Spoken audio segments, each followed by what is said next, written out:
E aí, meus queridos, tudo bem? Eu sou o Prof. Clayton Reis e essa é a resolução de mais uma questão de eletromagnetismo que diz o seguinte: instrução, responda a próxima questão com base nas informações e na figura abaixo.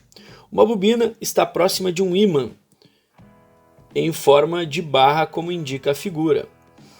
Três situações podem ocorrer alternadamente. Temos as três situações, depois eu leio e a pergunta é: de acordo com os dados anteriores, é correto dizer que será induzido uma força eletromotriz nos extremos da bobina em quais ou qual situação? Bom, vamos entender primeiro do que se trata essa questão, tá? Essa questão, ela faz referência ao que a gente chama de terceiro fenômeno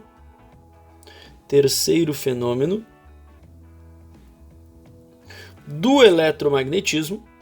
E esse terceiro fenômeno, ele diz, chamado de lei de Faraday-Lenz, inclusive, e ele diz o seguinte, que toda vez que a gente pegar um circuito e variar o fluxo magnético sobre esse circuito, esse circuito fechado, a gente consegue induzir sobre esse circuito fechado uma FEM, uma força eletromotriz, e uma corrente elétrica, tá? Então deixa eu escrever isso, ó. Variar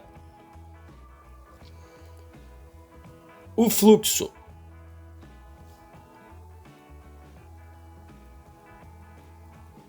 magnético sobre um circuito fechado, a gente consegue induzir nesse circuito fechado, então será induzido uma DDP, eu falei FEM ali, né? DDP é a diferença de potencial, tá?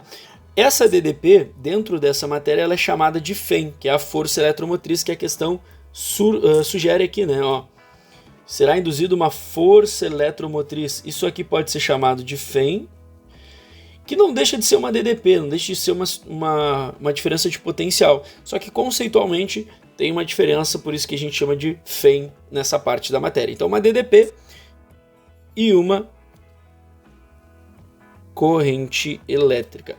Outra coisa que também é legal a gente frisar é que essa corrente só vai ser induzida se o circuito for fechado. Se ele for um circuito aberto, no caso essa bobina é um circuito aberto, a gente só vai ter a presença de uma FEM, porque justamente vai ter uma diferença de potencial entre as pontas dele. Se ele for fechado, aí essa diferença de potencial vai acabar gerando uma corrente também no circuito. Mas enfim, a ideia então é a gente buscar achar quando que será induzido uma DDP, uma FEM. Para isso a gente precisa ter então uma variação de fluxo magnético. Como que a gente vai fazer isso? Vamos lembrar como é que calcula o fluxo magnético, né? Fluxo magnético, vou botar aqui em cima, ó, ele é calculado como? Esse é o símbolozinho do fluxo.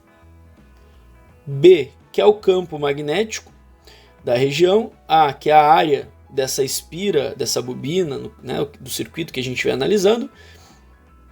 E o cosseno do ângulo entre os dois, entre área e campo. Como eu preciso achar uma variação de fluxo, eu preciso procurar alguma variação dessas três coisas, né? Não precisa ser uma variação das três, mas alguma das três precisa me apresentar uma variação. Se alguma das três coisas variar, consequentemente, então, eu vou ter a variação do fluxo e aí a indução de corrente ou de DDP. Então, ou o campo, ou a área, ou o ângulo. E aí vamos ler as situações e ver o que entra em cada uma delas. Olha só. Primeira situação, a questão fala ali: somente o ímã se mover. Se a gente só mover o ímã. Essa situação, ela vai gerar, então, uma FEM, uma força eletromotriz. Por quê? Porque quando eu faço o movimento do ímã, eu vou gerar uma variação do campo magnético. O campo magnético ali na situação vai variar, então a variação do campo vai ser diferente de zero. Consequentemente, a variação do fluxo magnético também vai ser diferente de zero. Só, mas como assim? Vamos lembrar que quando a gente fala de um ímã, né? O ímã ele tem aqui na volta dele um campo que sai do norte e vai para o sul. Sai do norte e vai para o sul. E esse campo ele se estende infinitamente. Só que à medida que a gente se afasta do ímã, esse campo vai ficando cada vez mais fraco, né? Então a gente tem que se ligar nisso. Existe um campo magnético ao redor do ímã. Tá, e aí, professor? E aí que é o seguinte, quando eu pego esse ímã, então, e eu aproximo ou afasto, né? Enfim, quando eu faço esse movimento em relação à bobina, eu estou deixando o campo mais forte perto da bobina e depois o campo mais fraco perto da bobina. mais forte, mais fraco. Então eu estou aumentando o campo na bobina, diminuindo o campo na bobina. Aumentando o fluxo, diminuindo o fluxo. E assim vai indo. Então, cada vez que eu faço esse movimento, somente movimentar o ímã, eu consigo, então, ter uma variação de fluxo. Situação 2. Somente a bobina se move.